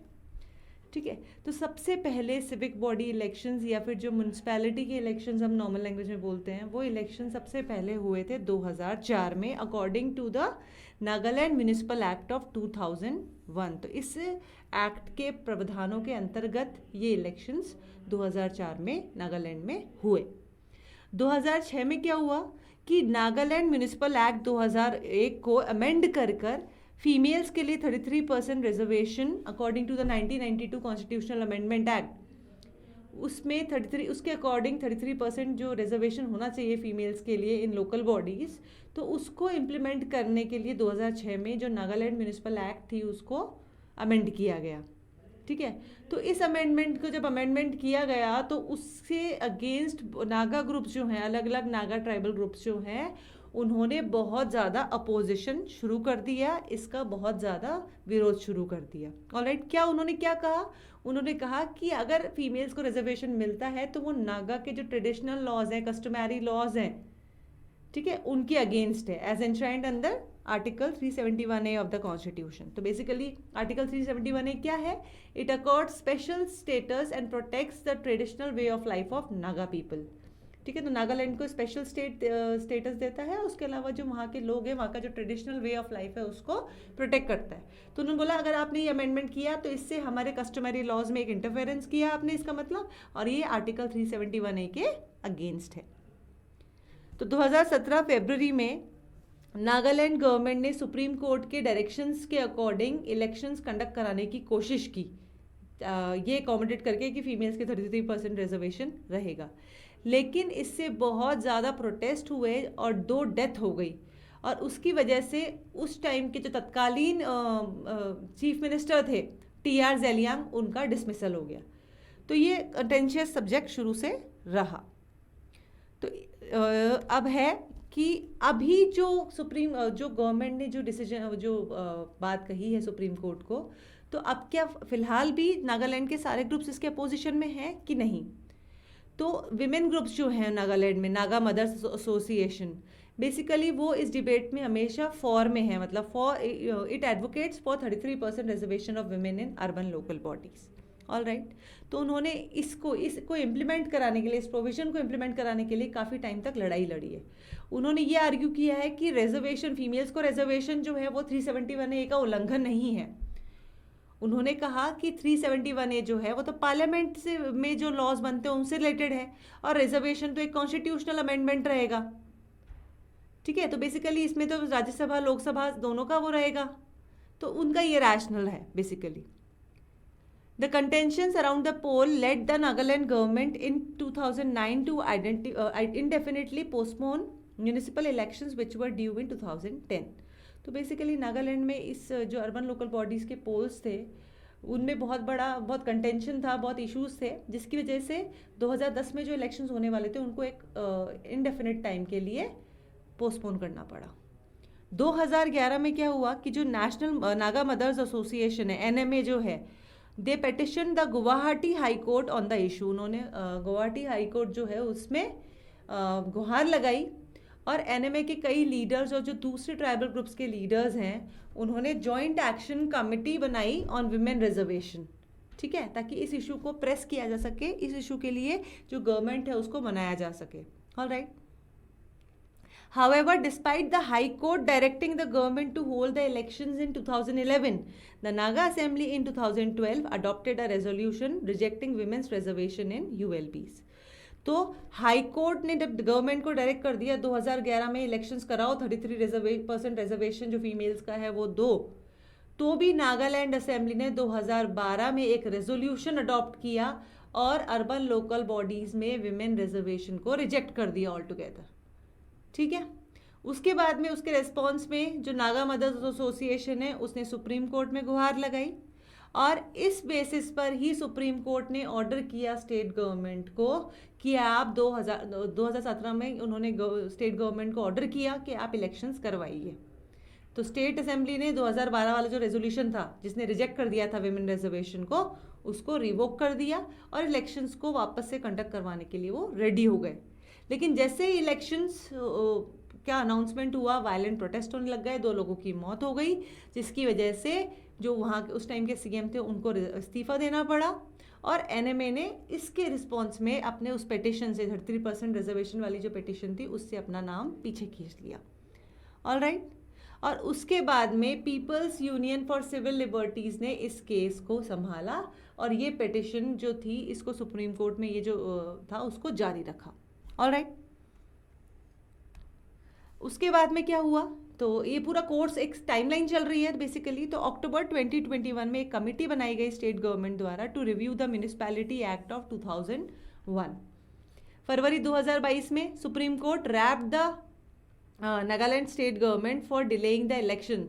सुप्रीम कोर्ट ने नागालैंड स्टेट गवर्नमेंट को लताड़ लगाई कि आप इलेक्शंस डिले कर रहे हैं और आप ऐसा करने से जो जेंडर इक्वालिटी है उसका जो मेजर एक ये जेंडर इक्वालिटी जो है ये पोस्टपोन हो रही है, जेंडर इक्वालिटी हम इंश्योर नहीं कर पा रहे हैं, ठीक है। तो उसके रिस्पॉन्स में मार्च 2022 में स्टेट गवर्नमेंट ने एक मीटिंग कन्वीन की और उसमें सारे जो स्टेक होल्डर्स हैं, जितने भी ट्राइबल ग्रुप्स हैं नागालैंड में, सिविल सोसाइटी ऑर्गेनाइजेशंस हैं, चर्चेज़ हैं, पॉलिटिकल पार्टीज़ हैं, NGOs हैं, इन सब को बुलाया और एक रेजोल्यूशन साइन करवाया कि अब हम शांतिपूर्वक ULB इलेक्शंस करवाएंगे जिसमें कि फीमेल्स को ये इलेक्शंस रिजर्वेशन भी मिलेगा। तो फिलहाल 2022 अप्रैल 12 में नागालैंड गवर्नमेंट ने सुप्रीम कोर्ट को बोला है कि हम रिजर्वेशन भी देंगे फीमेल्स को और ULB इलेक्शंस भी करवाएंगे। तो अब जो नेक्स्ट हियरिंग सुप्रीम कोर्ट की है वो जुलाई में मिलेगी उनको। ऑलराइट, तो ये पूरा टाइमलाइन था कैसे शुरू हुआ और किस तरीके से अभी इसका प्रेजेंट स्टेटस है। नाउ अब इलेक्शंस पर पब्लिक कंसेंसस है कि नहीं है, क्योंकि पहले जब 2017 में डिक्लेरेशन हुआ तब तो कंसेंसस था नहीं, ट्राइबल ग्रुप्स ने अपोजिशन किया, लोग भी कई सारे वायलेंट प्रोटेस्ट में आ गए थे। लेकिन अब फिलहाल पब्लिक कंसेंसस है कि नहीं है उसके बारे में डिस्कस करते हैं। तो the government has mobilised and discussed with all stakeholders and there is a consensus now. तो मार्च 2022 में जो मीटिंग हुई उसमें गवर्नमेंट ने सारे स्टेक होल्डर्स को मोबिलाइज किया, उनसे बातचीत करी और अब एक आम सहमति बनी है। लेकिन जो नागा हो है उन्होंने क्या बोला है कि there is no more opposition, अब कोई विरोध नहीं होगा। लेकिन जो जॉइंट कोऑर्डिनेशन कमेटी है JCC अर्बन लोकल बॉडीज़ में, वो डिमांड कर रही है अभी भी कि म्यूनिसिपल एक्ट को प्रॉपर रिव्यू किया जाए, फिर से रिव्यू किया जाए। और उसके रिस्पॉन्स में उसने ये भी कहा है JCC ने कि all stakeholders were not consulted. वो बोलना चाह रही है कि कुछ लोगों के साथ में मीटिंग कन्वीन नहीं की गई है और उनसे कंसल्ट नहीं किया गया है। तो दिस इज़ द इशू। फिलहाल अभी डेवलपमेंट्स हो रहे हैं तो एक डायनेमिक इशू ये बना रहेगा। अब हम नागास के बारे में जान लेते हैं। एज अ ट्राइब नागास क्या है। तो बेसिकली नागास कोई सिंगल ट्राइब नहीं है, ये एक एथनिक कम्युनिटी है जिसमें कि बहुत सारी ट्राइब्स आती है। बेसिकली नागास के अंदर 19 मेजर ट्राइब्स हैं। ओस, अंगमीस, चंग्स, चेक्संग्स, कबुइस, कचारीस, खेनमंगास, कोन्याक्स, कुकीस, लोथास, माओस, मिकिर्स, फोम्स, रेंगमास, संगताम्स, सेमास, तंगखुल्स, यमचुंगर और जीलियांग। तो बेसिकली ये 19 मेजर ट्राइब्स हैं नागास की। तो एक पर्टिकुलर सिंगल ट्राइब नहीं है Naga, it is ethnic community. और ये कौन सी फैमिली को बिलोंग करते हैं? They belong to Indo Mongoloid family. All right. Nagas claimed sovereignty on the basis of prior sovereign existence and differences, which is today expressed in terms of uniqueness. तो नागास ने भी पहले सोवरेनिटी की demand भी की थी, एक अलग राज्य की डिमांड की थी कि नागालैंड जो है एक अलग देश बन जाए, क्योंकि उनका जो कल्चर है वो बिल्कुल अलग है, they are very unique in their forms. तो ये सब चीज़ें थी, लेकिन अब इसको शांत कर दिया गया है, काफ़ी हद तक ये चीज़ें दबा दी गई हैं। Alright, so this is all about Nagas. Moving on to the next news. So next news है, ब्लैक सी को डोमिनेट करना आखिर रशिया के लिए इतना क्रूशियल क्यों है। रिसेंटली रशिया की जो शिप है, वॉरशिप मॉस्कोवा, उसको यूक्रेनियन नेवी के द्वारा डुबा दिया गया है। सो ये काफ़ी बड़ा सेटबैक है फॉर रशिया। ये टॉपिक इम्पॉर्टेंट है आपके GS2 के पॉइंट ऑफ व्यू से। सब सेक्शन इसमें आएंगे global factors affecting India's interest. So ये मेजर सेटबैक इसलिए है क्योंकि ये सिर्फ ना मिलिटरीली बट ऑल्सो सिम्बॉलिकली काफ़ी डिप्रेसिंग है रशियन फोर्सेस के लिए, क्योंकि यूक्रेन जिसको काफ़ी हद तक कम आंका जा रहा था, उन्होंने रशिया नेवी की जो एंटी मिसाइल डिफेंस सिस्टम है, जो कि वर्ल्ड में सबसे बेस्ट मानी जाती है, उसके वीकनेस को दुनिया के सामने एक्सपोज कर दिया है। सो ये थोड़ा सा एम्बेरेसिंग सिचुएशन है रशिया के लिए। मॉस्कोवा जो कि लगभग 600 फीट लंबी और 12,500 टन वजनी एक वॉरशिप है, वो जो ब्लैक सी फ्लीट जो डिप्लॉय कर रखे हैं रशिया ने, उसका एक बहुत ही इम्पॉर्टेंट और फ्लैगशिप वॉरशिप है। सो इसका डुबाया जाना काफ़ी इम्पोर्टेंस रखता है यूक्रेनियन एंड ग्लोबल सिनारियो के लिए। सो ये हुआ कहाँ है? तो ये हुआ है ब्लैक सी रीजन में। ब्लैक सी रीजन काफ़ी स्ट्रेटेजिकली इम्पॉर्टेंट है उन सब कंट्रीज़ के लिए जो कोस्ट लाइन शेयर करते हैं इससे, जैसे कि Turkey, Bulgaria, Romania, Ukraine, Georgia and obviously Russia. So ये ब्लैक सी जो है वो लिंक करता है सी ऑफ मार्मरा को, Bosphorus and then to the Mediterranean. So ये एक काफ़ी पहले से ट्रेडिशनली रशिया का एक वार्म वाटर गेटवे है यूरोप के लिए। सो ब्लैक सी जो है वो एक तरह से बफर का काम करता है नेटो एंड रशिया के बीच में। सो डोमिनेशन ऑफ द ब्लैक सी वही है जो रशिया के हिसाब से उनकी जो सिक्योरिटी है उसको इंश्योर करती है। सो रिसेंटली अभी हाल ही में जो यूक्रेन वॉर जो चल रहा है उसमें ब्लैक सी काफ़ी इम्पॉर्टेंट रोल प्ले कर रहा है, तो उसके बारे में थोड़ा सा देख लेते हैं। रशिया जो है क्रीमियम क्राइसिस जब हुआ था 2014 में, जब रशिया ने क्रीमिया को हथिया लिया था, तब से ही ब्लैक सी पे कंप्लीट कंट्रोल करने की कोशिश कर रहा है। सो रिसेंटली उन्होंने कोशिश किया है मारियोपोल करके एक जगह है सी ऑफ ओजो में, उसको कंट्रोल करने की, क्योंकि ये जो पर्टिकुलर जगह है वो एक ब्रिज की तरह काम करता है between Russia and Crimea. So ये काफ़ी हद तक इम्पॉर्टेंट है for Russia as well as for Ukraine. एक और इम्पॉर्टेंट रीज़न है ओडेसा।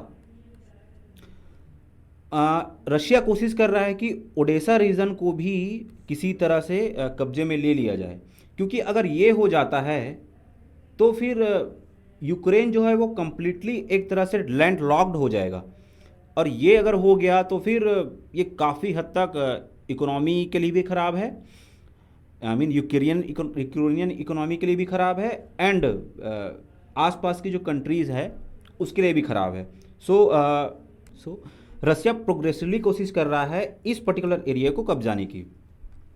ओडिशा जो है वो लार्जेस्ट रीजन है यूक्रेन में, जो कि एक important energy and transport corridor का काम करता है और इसमें काफ़ी ज़्यादा नेचुरल रिसोर्सेज भी हैं। सो ये काफ़ी ज़्यादा इम्पॉर्टेंट है when it comes to Ukraine. So Rhine, Main and Danube जो कनाल है जो कनेक्ट करता है ब्लैक सी को अटलांटिक ओशन के साथ, कितना इम्पॉर्टेंट है। सो अगर ओडिशा गिर गया, फॉल हो गया रशिया के सामने, तो ये जो कनेक्शन है यूक्रेन का अटलांटिक ओशन के थ्रू अपने ट्रेड को बढ़ाने का, ये पूरी तरह से ख़त्म हो जाएगा। So it would be disastrous for Ukraine. Black sea fleet के बारे में थोड़ा सा देख लेते हैं। ब्लैक सी फ्लीट जो है वो रशिया का group of ships and various warheads हैं जो रशिया ने ब्लैक सी में डिप्लॉय कर रखे हैं। इसमें लगभग 25,000 के आसपास शिप्स हैं, जिसमें से मॉस्कोवा जो है वो उनका सबसे बड़ा और फ्लैगशिप एक शिप है। सो रिसेंटली उसका डुबाया जाना इसीलिए इतना बड़ा सेटबैक था।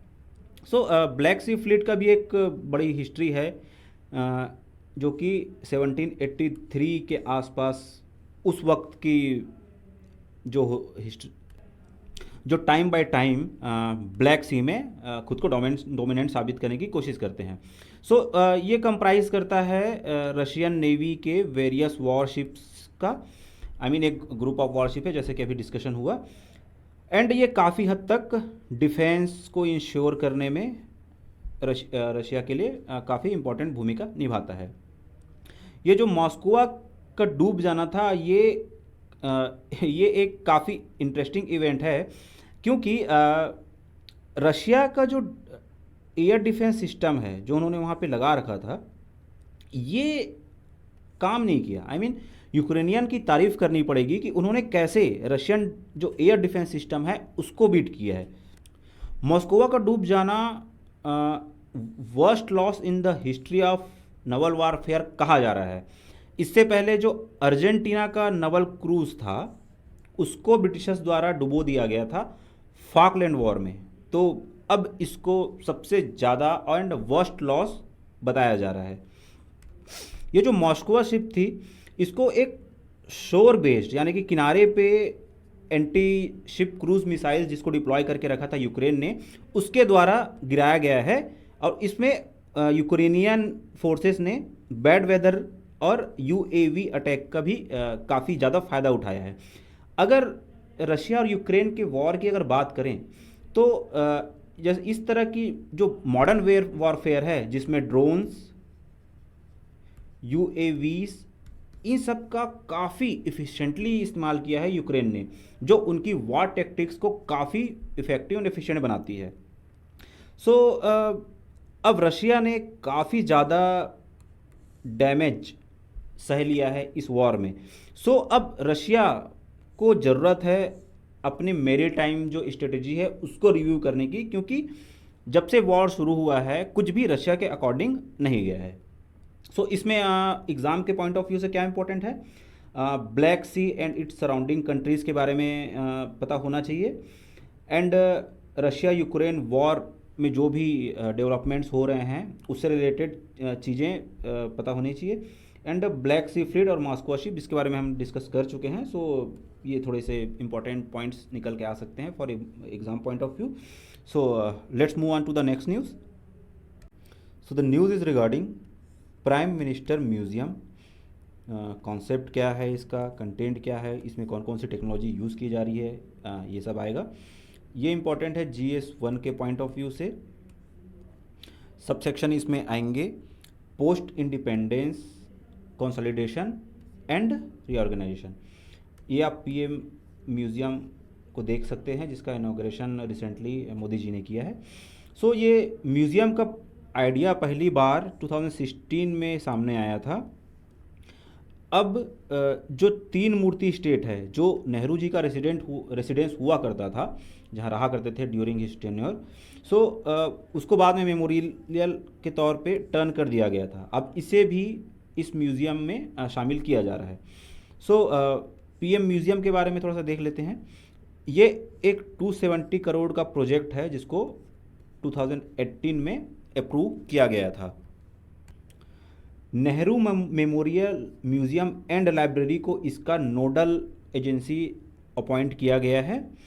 ये म्यूज़ियम जो है वो अब तक के जो भी 14 प्राइम मिनिस्टर्स हुए हैं फ्रॉम जवाहरलाल नेहरू टू मनमोहन सिंह, उन सब की कंट्रीब्यूशंस को कमेमोरेट किया जाएगा इसके थ्रू। सो नेहरू मेमोरियल को अब प्राइम मिनिस्टर म्यूज़ियम के ब्लॉक 1 में शामिल किया गया है और इसको टेक्नोलॉजिकली अपग्रेड भी किया गया है। इसमें 2 नई गैलरीज भी शामिल की गई हैं, जिसमें एक कॉन्स्टिट्यूशनल गैलरी है and India at independence and Britishers की जो लेगेसी है उसके अराउंड एक और गैलरी है।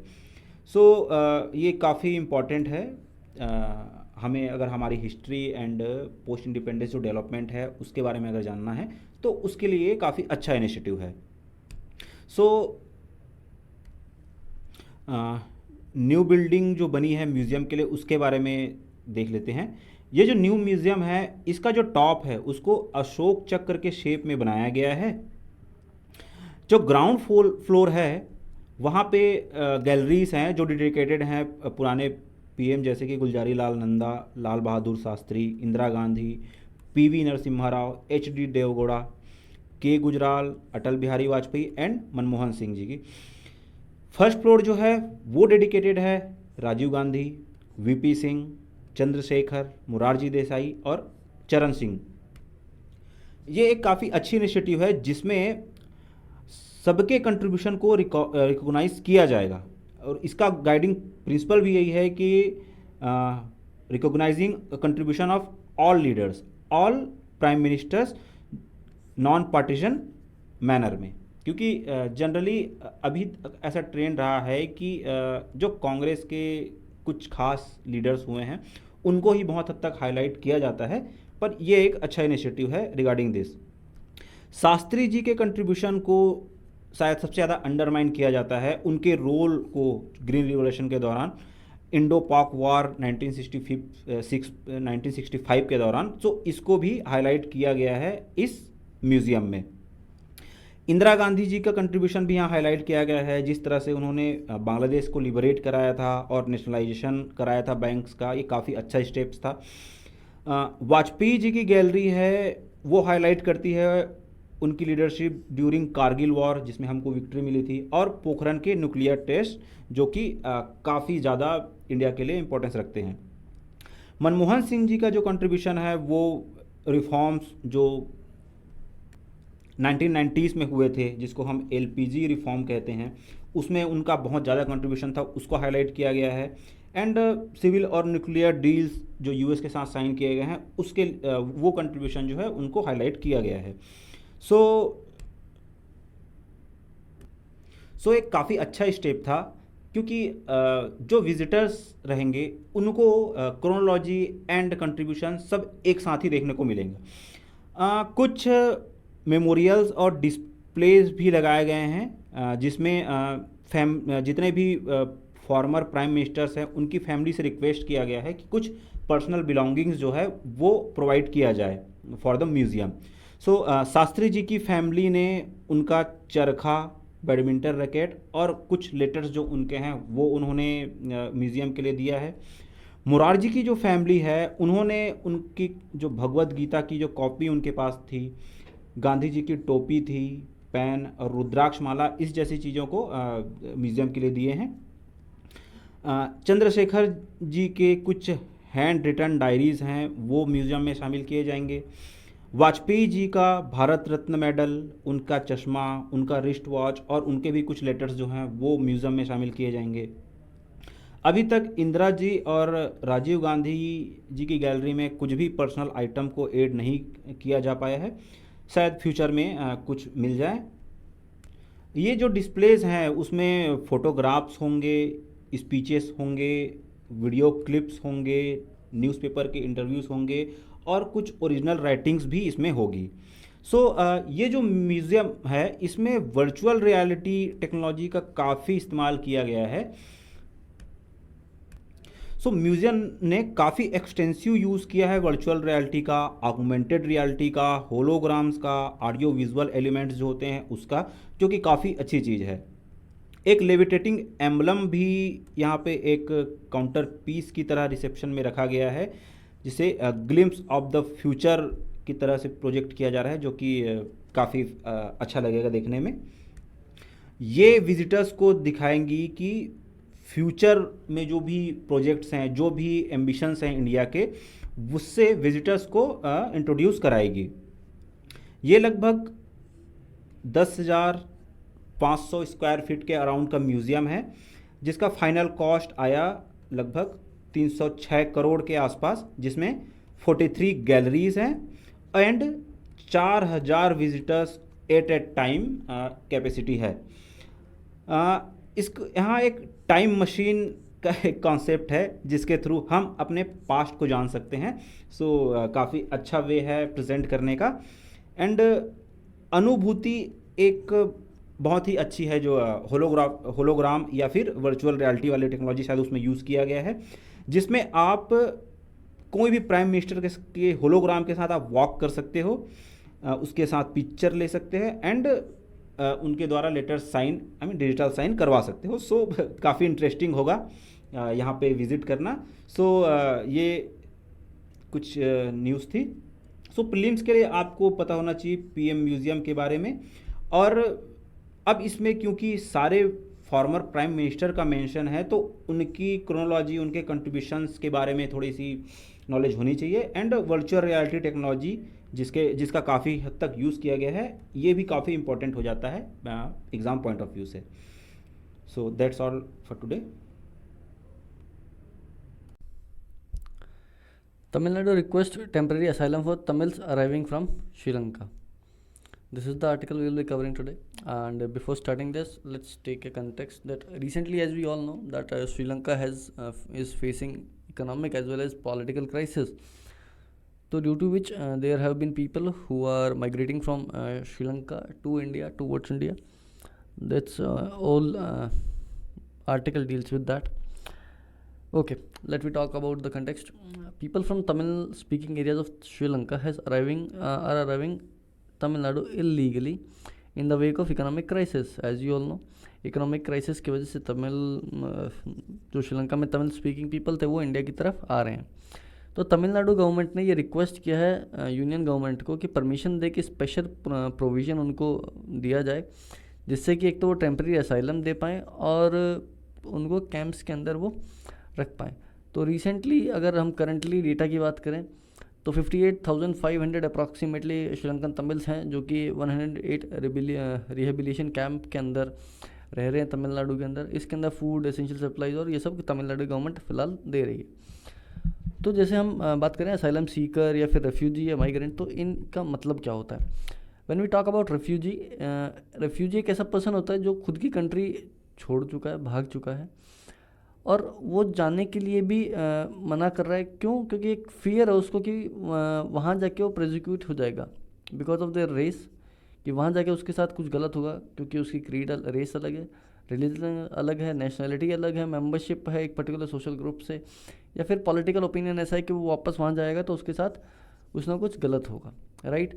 उनकी लाइफ को रिस्क है, राइट। और जब उनको ऐसा लगा कि हाँ हमारी लाइफ को रिस्क है, then they fled from their origin countries and move to any other country. This is a refugee who flee from one's own country due to the fear of his life, right?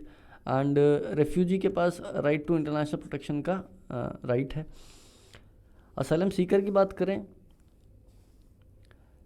कि asylum seeker ऐसा है जो खुद को refugee बोलता है, लेकिन उसका क्लेम अभी तक इवेल्युएट नहीं हुआ है कि वो किस बेसिस पे बोल रहा है या फिर वो खुद को क्यों रेफ्यूजी मानता है। That is the one case. And the person who has applied for asylum on the grounds that returning to his or her country would lead to persecution, right? तो इन पर्टिकुलर जो ये जो केसेस बता रहे हैं race, religion, nationality और political belief, जब तक ये सब्सटेंशिएट या फिर अप्रूव नहीं हो जाते तब तक वो असाइलम सीकर ही रहेगा, रेफ्यूजी नहीं बन पाएगा, राइट। और असाइलम सीकर की कोई अवधि नहीं होती है, कोई टाइम पीरियड नहीं होता कि कब तक रहेगा। जब तक उसका एप्लीकेशन पेंडिंग रहेगा तब तक वो असाइलम सीकर रहेगा। और ये ज़रूरी नहीं कि हर एक असाइलम सीकर को रेफ्यूजी माना जाए, लेकिन हर एक रेफ्यूजी शुरुआत में असाइलम सीकर ही होता है, right. Moving on to the migrant, there is no internationally accepted legal definition of migrant. Migrant की कोई भी ऐसी डेफिनेशन ये जो इंटरनेशनली एक्सेप्टेड हो कि हाँ इसको माइग्रेंट बोलेंगे। जनरली अगर बात करें तो वो ऐसे बोल सकते हैं कि जो अपना देश छोड़ के दूसरी जगह दूसरे देश में रह रहे हैं और ना ही उनको वहाँ पे रेफ्यूजी मानते हैं खुद को, ना ही वो असाइलम सीकर खुद को बोलते हैं। कुछ लोग जाते हैं काम के लिए, some leave the country for the work, study, joint family. Example कि मान लीजिए यहाँ पे गरीबी है, राइट, पॉलिटिकल अनरेस्ट है, तो वो वहाँ चले गए हैं, और जब वो होगा तब वो अपने नॉर्मल अपने कंट्री के अंदर आ जाएंगे। This is one case migrant, right. Moving on to the next part of the article, Indian refugee. अब इंडिया और रेफ्यूजी का क्या सीन है, इंडिया और रेफ्यूजी में पूरा क्या सिस्टम चलता है, बाहर के क्या प्रोटोकॉल्स है वर्ल्ड के, वो हम देखते हैं। अगर हम बात करें refugee convention of 1951 of the UN, तो ये एक ट्रीटी है जो डिफाइन करता है कि एक रेफ्यूजी कौन होगा, उनके राइट्स को डिफाइन करता है, उनके ग्रांटेड असाइलम को डिफाइन करता है और रिस्पॉन्सिबिलिटी देता है नेशन को कि वो असाइलम ग्रांट करे। ये ऐसे ही बताता है कि पीपल जिनको रेफ्यूजी की तरह क्वालिफाई नहीं करते हैं वो कौन होते हैं। जैसे कि वॉर क्रिमिनल्स को इन्होंने कह रखा है कि वो रेफ्यूजी नहीं माने जाएंगे। अब इसका कोर क्या बोलते हैं प्रिंसिपल ये है, नॉन रिफाउलमेंट, राइट, कि states that a person fleeing prosecution from his own country should not be forced to return to his own country, कि अगर वो अपने जान माल का खतरा लेते हुए अपने देश से निकला है तो उसको वापस फोर्स करके नहीं भेजा जा सकता है, राइट। और इसके 140 कंट्रीज सिग्नेटरीज हैं, ओके। 1967 का प्रोटोकॉल अगर हम देखते हैं तो यूएन कन्वेंशन इनिशियली लिमिटेड था refugee after world war second तक के जो रेफ्यूजीज़ थे उनके लिए, लेकिन जो 67 का प्रोटोकॉल है वो इन सब जियोग्राफिकल लिमिट्स को हटाता है और जो भी 1951 में जो जो लिमिट्स थी उनको हटा देता है, राइट। अब इंडिया ने दोनों ही कन्वेंशन या प्रोटोकॉल साइन नहीं करे हैं, क्यों? क्योंकि एक तो साउथ एशिया के जो बॉर्डर्स है वो बहुत ही पोरस है, मतलब खुले हुए हैं, कुछ डिफाइंड बॉर्डर्स नहीं है कि इसमें वॉल है या फिर पूरा वेल स्ट्रक्चर्ड बॉर्डर्स हैं, कहीं से खुला हुआ है, कहीं से खुले मैदान है, कहीं पानी है, कहीं रिवर आ रही है। तो ये बहुत ही पोरस है कि आप आसानी से मास मूवमेंट हो सकता है पीपल का, राइट। और इसके दो रिजल्ट हो सकते हैं कि या तो लोकल इंफ्रास्ट्रक्चर के ऊपर दिक्कत आ सकती है कि लोकल इंफ्रास्ट्रक्चर को तबाह कर दिया जाए, या फिर रिसोर्सेज जो कंट्री के रिसोर्सेज है उनके ऊपर इशू आ सकती है। सबसे मेजरली ये डेमोग्राफिक बैलेंस जो है कंट्री का उसको अपसेट कर सकता है, राइट। कि मान लीजिए कि जैसे इंडिया को पाकिस्तान वाले पसंद नहीं है या फिर पाकिस्तान को इंडिया वाले पसंद नहीं, किसी भी, ये जस्ट एन एग्जांपल है। तो अगर इन केस पाकिस्तान से कोई इस साइड आता है एक पर्टिकुलर कंट्री से जहाँ से कि ओरिजिन वाले कंट्रीज उसको लाइक नहीं करते हैं, तो वो डेमोग्राफी के अंदर दिक्कत देता है, राइट। हेंस इंडिया ने दोनों ही इन दो कारणों की वजह से दोनों ही चीज़ साइन नहीं करी, ना तो ये कन्वेंशन और ना ही उसके बाद का प्रोटोकॉल। अब इंडिया के अंदर रेफ्यूजीज़ का स्टेटस क्या है? हालांकि जैसे माना जाए कि रेफ्यूजी कन्वेंशन और प्रोटोकॉल इंडिया ने साइन नहीं किया है और उसका खुद का भी एक नेशनल रेफ्यूजी प्रोटेक्शन फ्रेमवर्क नहीं है, लेकिन असाइलम सीकर्स और रेफ्यूजी को अपने कंट्रीज़ के अंदर जगह देता है, राइट। बिना किसी साइन या किसी कन्वेंशन या प्रोटोकॉल के भी वो रेफ्यूजी को अपने कंट्री के अंदर एंट्री देता है। अभी अगर हाल फिलहाल 2020 की बात करें तो इंडिया के अंदर मोर देन 2,50,000 रेफ्यूजीज़ थे और असाइलम सीकर्स थे, राइट। अब इसके अंदर मोस्टली गवर्नमेंट प्रोटेक्टेड हैं जो कि तिब्बतियंस है और श्रीलंकन तमिल्स हैं, राइट। अब जो इंडिया का डीलिंग अगर हम बात करें तो केस बाय केस डील करता है, कौन रेफ्यूजी किस क्राइसिस से कैसे आया है, किस कंट्री से आया, उसके हिसाब से वो हर ग्रुप के लिए अलग तरीके से डील करता है। मूविंग ऑन, तो क्या इंडिया को रेफ्यूजी लॉ की ज़रूरत है, राइट।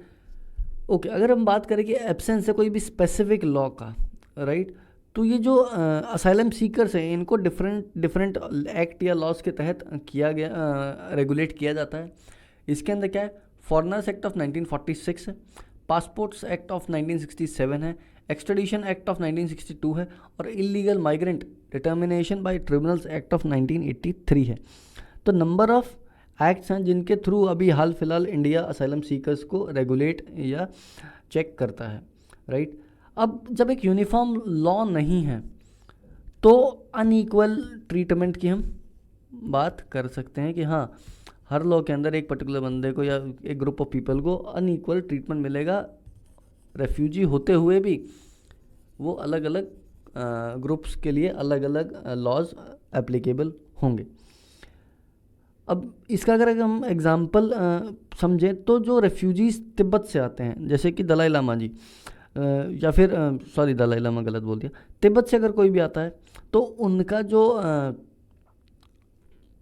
रख रखाव है या फिर जो उनको फैसिलिटीज़ मिलती हैं वो बहुत ज़्यादा होती है जब हम म्यांमार वाले रेफ्यूजीज़ से कंपेयर करते हैं, ठीक है। अब इसके अलावा लॉज नहीं है तो इन रेफ्यूजीज़ की इंटरमिक्सिंग हो जाती है और उससे की बहुत ही हैपहज़ार्ड सिचुएशन क्रिएट होती है। ये लॉज किसी भी फॉरेनर के बीच में डिस्टिंग्विश नहीं करते हैं जो वॉलेंटरी एंटर कर रहे हैं बॉडी के अंदर इंडिया के अंदर, या फिर रिफ्यूजी जो फोर्स्ड हैं ड्यू टू एक्सटर्नल रीजन कि उनके देश में लड़ाई चल रही है, इस वजह से वो मतलब चाहते तो नहीं थे लेकिन मजबूरी में वो इंडिया के अंदर एज अ माइग्रेंट या एज अ रेफ्यूजी रह रहे हैं। इन दोनों के बीच में कोई भी डिफरेंशिएशन नहीं है, क्यों? क्योंकि एब्सेंस ऑफ लॉ है, कोई भी लॉ नहीं है जो इन चीज़ों को या इन दोनों कंडीशंस को डिफरेंशिएट कर सकें। अब अभी भी जो रिसेंट अमेंडमेंट हुआ 2019 के अंदर सिटीजनशिप के अंदर, वो एक ब्रॉडर एस्पेक्ट्स लेके आता है इश्यूज़ के ऊपर, लेकिन वो सिर्फ रिलीजियस प्रोसिक्यूशन के ऊपर बात करता है या उसके ऊपर बेस्ड है, राइट। इंडिया के पास कोई भी स्पेशल लीगल फ्रेमवर्क नहीं है जो डील करता है रिफ्यूजी के साथ एज ए क्लास और view of issues of refugee, या फिर ह्यूमन राइट्स इशू के लिए बात करता हो, या फिर एक जियोपॉलिटिकल सिविल या इकोनॉमिक अटेंशन के लिए कोई बात करता हो, राइट। अब सुप्रीम कोर्ट का स्टैंड क्या है? अब सुप्रीम कोर्ट ने हिस्टोरिकली अगर हम बात करें तो काफ़ी सारे जजमेंट्स निकाले गए हैं रिगार्डिंग डिपोर्टेशन ऑफ रेफ्यूजीज़, कि रेफ्यूजी के डिपोर्टेशन के लिए काफ़ी सारे बहुत सारे जजमेंट्स निकाले गए हैं। जैसे कि एक है Maiwand trust of Afghan human freedom versus state of Punjab and new Delhi, ये एक है। उसके अलावा एक Pancholi versus ND Pancholi versus Punjab state of Punjab and others करके एक है, राइट। इसके अंदर सुप्रीम कोर्ट ने जो पर्सन वर्ड है आर्टिकल 21 को अंदर, उसके अंदर नॉन सिटीजन्स भी इंक्लूडेड है, right. In cases like Khudiram Chakma versus state of Arunachal Pradesh and national human rights commission versus state of Arunachal Pradesh, supreme court ने लिखा है all the refugees living in India have the right to life and personal liberty as enshrined in article 21, right. Supreme court के decision ने ये भी रिट्रिएट किया है कि कोई भी रेफ्यूजी को ऐसे मैनर के अंदर नहीं ट्रीट किया जाएगा जिससे कि उनकी जो right to life of liberty without due process of law infringe होती है, right.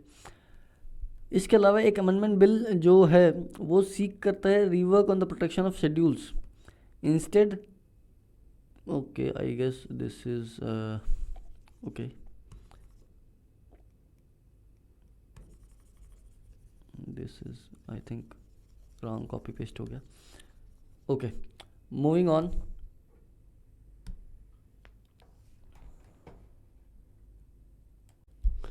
No one can insist that judge to disclose a reason for his recusal. If we talk about recusal, it's kind of an withdrawal from a particular case. That अगर एक जज या फिर lawyer एक particular case से हटना चाहता है, जज इन केस नॉट लॉयर, जज एक पर्टिकुलर केस से हटना चाहता है तो कोई भी बंदा या ऑर्गेनाइजेशन या कोई भी इंस्टीट्यूशन उस जज से उस रिक्यूजल का रीज़न नहीं डिस्क्लोज करा सकता। ये दिल्ली हाई कोर्ट ने रिसेंटली ऐसा बोला है, राइट।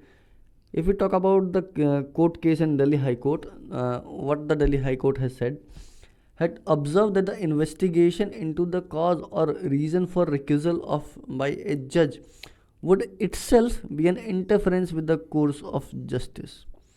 कि अगर हम उसके रिकजल के रीजंस जानने लगे तो वो चीज़ ही इंटरफेयर कर रही है कोर्स ऑफ जस्टिस के अंदर, ही वो उसको भी इंटरफेरेंस माना जाएगा, राइट. तो जजमेंट की हाइलाइट्स देख लेते हैं कि मेजरली जजमेंट्स क्या बात कर रहा था. सेम वही कि अगर कोई भी जज रिक्यूज करता है तो कोई भी लिटिगेंट या फिर कोई भी थर्ड पार्टी उनको राइट नहीं है इंटरवेन, कमेंट या फिर इंक्वायर करने का. Recusal has to be respected whether reason has been spelled out in detail और नॉट. अगर वो पर्टिकुलर जज रिक्यूजल कर लेता है तो उस रिक्यूजल को रिस्पेक्ट दी जाएगी और उसका रीज़न चाहे दिया हो उन्होंने रिक्यूजल के लिए चाहे नहीं दिया हो, उनका जो डिसीजन है उसको हमेशा ही सर्वोपरि या फिर रिस्पेक्टेड रखा जाएगा, राइट. अब जज ने रिफ्रेन कर दिया है रीज़न देने के लिए भी, तो कोई भी उनको इंसिस्ट नहीं कर सकता है कि वो उसको डिस्क्लोज़ करे कि क्यों रिक्यूजल कर दिया है, क्यों वो पर्टिकुलर केस उस जज ने छोड़ दिया है, राइट. ओके, रिक्यूजल होता क्या है.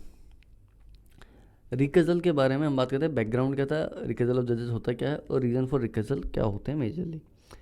तो दिल्ली हाई कोर्ट ने ये केस था एक शेरी George versus government of national capital territory of Delhi. इसके अंदर पटिशनर जो कि एक डायरेक्टर था लोकल फर्म का, उन्होंने एक लिटिगेशन के अंदर था जो कि एक और फर्म ने बनाई थी मेट्रोपॉलिटन मजिस्ट्रेट के अंदर, और उसमें रिक्यूज़ करने के लिए डिसाइड किया था कि मैं इस केस में नहीं हूँगा. तो मेट्रोपॉलिटन मजिस्ट्रेट या फिर जज जो थे अगस्त 2017 के अंदर ऑर्डर का देखते हैं तो उसने रिकॉर्ड किया कि someone known in order to influence the court, कि इस पर्टिकुलर केस के टाइम कोई नोन उनके पास आया और वो इसको इन्फ्लुएंस करने की बात कर रहा था, इसलिए मैंने रिक्यूजल कर दिया, राइट. ओके, रिक्यूजल ऑफ जजेस क्या होता है. It is an act of abstaining from participation in an official action such as legal proceeding due to a conflict of interest of the presiding court official or administrative officer. कि अगर उनके conflict of interest आता है किसके, presiding of court official या फिर administrative officer के अंदर, कि जो चीज़ हो रही है और मेरे इंटरेस्ट में नहीं है तो वो उस चीज़ से हट सकता है, जैसे कि लीगल प्रोसीडिंग्स के अंदर वो उस पर्टिकुलर केस से हट सकता है. Doctrine of judicial recusal require a जज who has been appointed to hear and determine a case to stand down from that case. तो डॉक्ट्रिन ऑफ जो जजेस रिक्यूजल है वो अलाउ करता है एक जज को कि एक जज जो अपॉइंट हुआ है हियर और डिटरमाइन करने के लिए केस को, वो स्टैंड करता है कि अगर वो चाहे तो वो अपने केस से स्टैंड डाउन कर सकता है, राइट. ओके, रीजंस की अगर हम बात करें, when there is a conflict of interest a जज can withdraw from hearing a case to prevent creating a perception of biasness while deciding the case. कि हाँ, कि अगर कॉन्फ्लिक्ट ऑफ इंटरेस्ट है कि हाँ मतलब मान लीजिए हिंदू मुस्लिम के बीच में है और जज हिंदू है और वो उसको लग रहा है कि हाँ मेरे हिंदू वजह होने की वजह से या मुस्लिम ना होने की वजह से इस पर्टिकुलर केस के ऊपर मैं थोड़ा बाइस हो जाऊंगा, एक पक्ष की तरफ रहूंगा, तो वो उस चीज़ से रिक्यूजल कर सकता है. अब जो कॉन्फ्लिक्ट ऑफ इंटरेस्ट है वो किसी भी केस में हो सकता है, जैसे holding shares of A company, कि एक केस आया जिसमें जिस कंपनी के लिए वो आया, जिस कंपनी का केस है उस कंपनी में इसके शेयर्स लगे हैं, उसके बाद उसकी इक्विटी है, तो ऑब्वियस ये बात है कि वो बाइजनेस कर सकता है. या फिर एक पहले से पर्सनल या एसोसिएशन है उसके साथ, कि जो भी केस में पार्टी इन्वॉल्व है उसके साथ जज को पहले से पर्सनली उनको जानता है, राइट.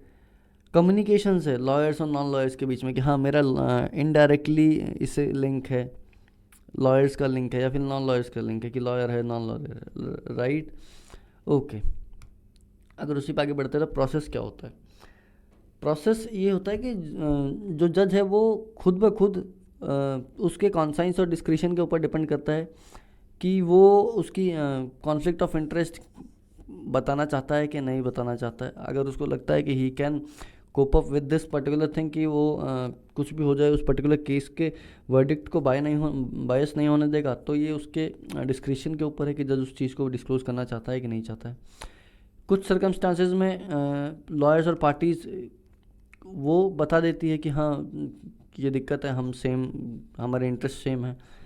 तो जब भी ऐसा रिक्वेस्ट मिलता है रिक्यूज़ल के लिए, जो डिसीजन है रिक्यूज़ करना है कि नहीं करना वो जज के ऊपर डिपेंड करता है, राइट। कोई भी फॉर्मल रूल्स नहीं है रिक्यूज़ल के लिए, right. Basic principle of judicial justice is taking the oath, वही ऑफिस ऑफ ओथ जो होता है कि मैं कि मैं किसी भी इन्फ्लुएंस के अंदर आके ये नहीं कहूँगा और मैं अपने पूरे जो भी मेरे को जिम्मेदारी दी है मैं उसके हिसाब से लूँगा, मैं बाय नहीं होऊंगा एक साइड की, मैं बायस हो जाऊँगा, right. Ranjit Thakur versus union of India के अंदर बात करें तो सुप्रीम कोर्ट ने हेल्ड किया कि test of the likelihood of bias is reasonableness, right, of the apprehension in the mind of the party, कि ये सिर्फ उस पार्टी के माइंड के ऊपर है कि वो बायस होगा नहीं होगा। तो अगर पार्टी चाहे तो पार्टी बोल सकती है, जज चाहे तो जज, लॉयर चाहे तो lawyer, right. Moving on, Supreme court ने Advocates on Record Association versus union of India, तो उस टाइम कहा कि जज एक पिक्यूनरी इंटरेस्ट था और कोई भी फर्दर इंक्वायरी नहीं होनी चाहिए। क्यों? कि रीज़न था कि बायनेस हो सकती है, राइट।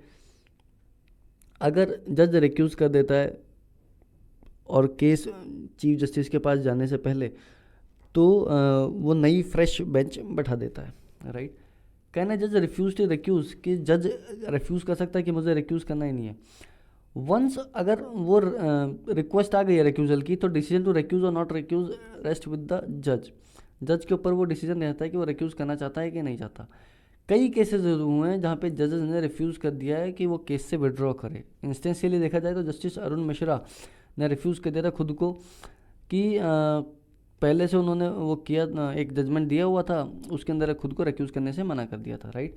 जजेस रिकॉर्ड रीज़न फॉर रिक्यूज़ल, तो क्या ऐसा रिक्यूज़ल के रीजंस होते हैं? अब जैसे कि पता है कि कोई भी ऐसा फॉर्मल रूल्स या गवर्निंग प्रोसेस नहीं है, तो इंडिविजुअल जजेस के ऊपर डिपेंड कर छोड़ दिया जाता है कि वो उस पर्टिकुलर का रीज़न, रिक्यूज़ल के रीज़न देना चाहती हैं कि नहीं चाहती। कुछ जजेस डिस्क्लोज करते हैं रीजंस ओपन कोर्ट में। In some cases reasons are apparent, some explain their reasons in their order, right. Moving on to the concerns, threat to judicial independence. Judicial independence को थ्रेट्स है। Litigants often try to use the tool to cherry pick a bench of their choice, this might affect judicial fairness and hence independence. कई बार इसका गलत वो भी होता है कि जो भी लिटिगेंट्स हैं वो खुद की चॉइस की बेंच पाने के लिए ये उल्टी सीधी चीज़ें रिक्यूजल वाली जो थ्योरी है वो अपनाते हैं, तो इससे जुडिशियल इंडिपेंडेंस को थ्रेट होता है, right. Judicial function sometimes requires asking question and soliciting answers to arrive at just and fair decision. कई बार ऐसे क्वेश्चंस या फंक्शंस दिए जाते हैं जिसकी वजह से वो ज़रूरी होता है कि वो फेयर डिसीजन पे आ पाए, तो उसकी वजह से भी जुडिशियल इंडिपेंडेंस के ऊपर थ्रेट है। इसी वजह से रिक्यूजल प्रोसेस के अंदर ऑब्स्ट्रक्शन हो सकता है और वो डिले कर सकता है प्रोसीडिंग्स, जो कोर्ट की प्रोसीडिंग्स है उसके अंदर डिले कर सकता है। और रिक्यूजल के लिए कोई फिक्स्ड रूल नहीं है, तो डिफरेंट इंटरप्रिटेशन है सेम सिचुएशन के लिए। एग्जांपल अगर देखें, अयोध्या राम जन्मभूमि वाला जो केस था, ललित जो जस्टिस थे उन्होंने खुद को रिक्यूज़ कर लिया कॉन्स्टिट्यूशन बेंच से। After litigants brought this attention that he has appeared as a lawyer in a criminal case relating to the case, कि पहले से जो लिटिगेंट थे उन्होंने कहा था कि इन्होंने पहले मेरे खिलाफ वो एक केस था उसमें इन्होंने मेरे खिलाफ थे, तो मुझे ये नहीं चाहिए, राइट। तो कोई फिक्स रूल नहीं है, इस वजह से जो लिटिगेंट्स है वो इसका इम्प्रॉपर फ़ायदा उठाते हैं या फिर नेगेटिव अप्रोच में इसको लेके चले जाते हैं, right. These were the 8 kind of an news from today and will meet you tomorrow with the 8 new news. Okay, thank you so much.